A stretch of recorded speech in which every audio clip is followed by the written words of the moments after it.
Unfortunately, here we have an ecosystem that feels completely insecure talking about Bharatiyar. Because Bharatiyar talked about Bharat.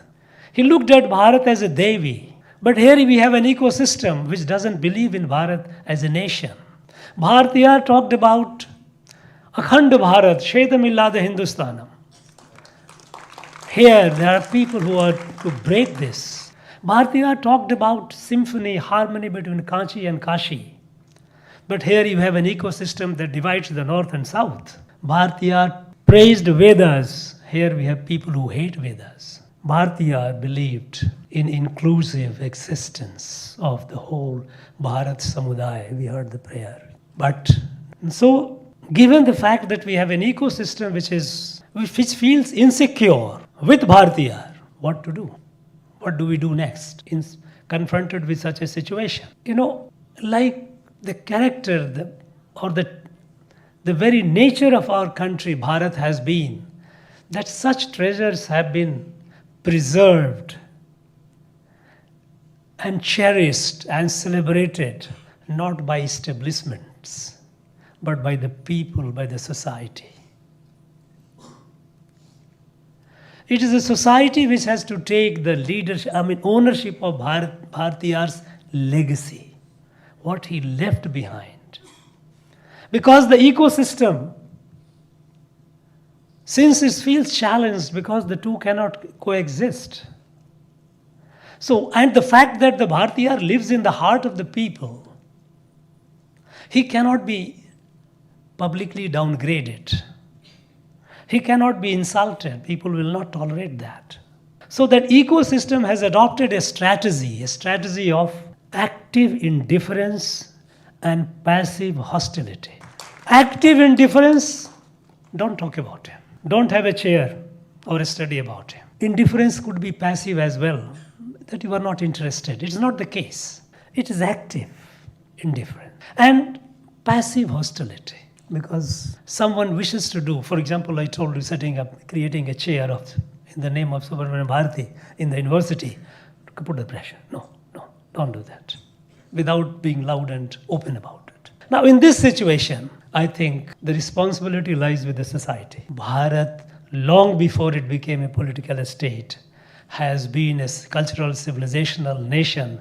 It has survived for thousands and thousands of years, not only survived but prospered. Society has taken the ownership of the legacies of the great people. If Ramayana, if a story of Sri Ram is here lives in the heart of every Bharatiya, it's not because of Indian state or any state.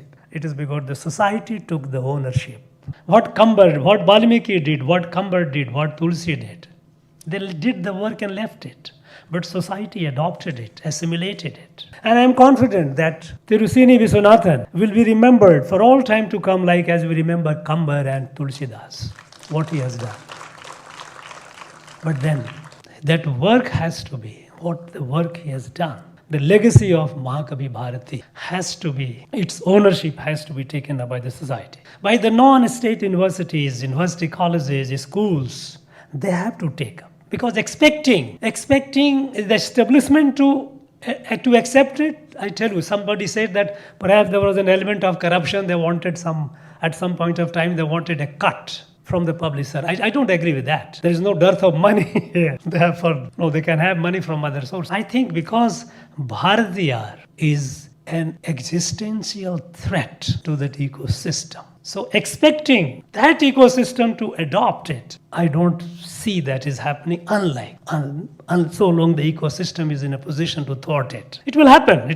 There's no doubt about it. Time will come. It will happen. But we don't expect it happening anytime soon. It may take some time. But until then, the private universities, even technical, because it's not that Bharatiyar, what he did is not just, technical universities are not just sort of producing graduates and PhDs only in technical matter. They also produce good human beings, good citizens. So universities, non-state universities, colleges, schools, they have to take the leadership. We have to have many Bharatiyar clubs. There were existing clubs. I'm told that there were some groups and all, they are all dormant. Or when those who are active, I was surprised when I find there's Vanavil Ravi, On the Bhartiya's birthday coming, and we all gave shoulder. I have happily lent my shoulder to carry Bhartiya. But I thought that Bhartiya on this should have been carried on the shoulders in every street of this state, not only here. Why is it that Prime Minister Narendra Modi has to set up a Subramanian Bharati chair in BHU? Why not we have a Subramanian Bharati chair here?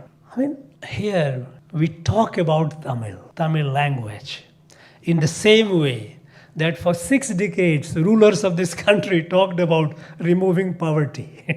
And they kept adding number of poor. In 1947, we were the 6th largest economy. By 2014, we declined to 11th position. We became so much poorer.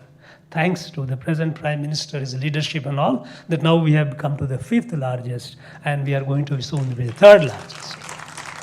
But for 6 decades, people made a lot of slogan, Garibi Hatao, remove poverty, and they enjoyed power. Similarly, people are talking about Tamil without doing service to the language and the literature.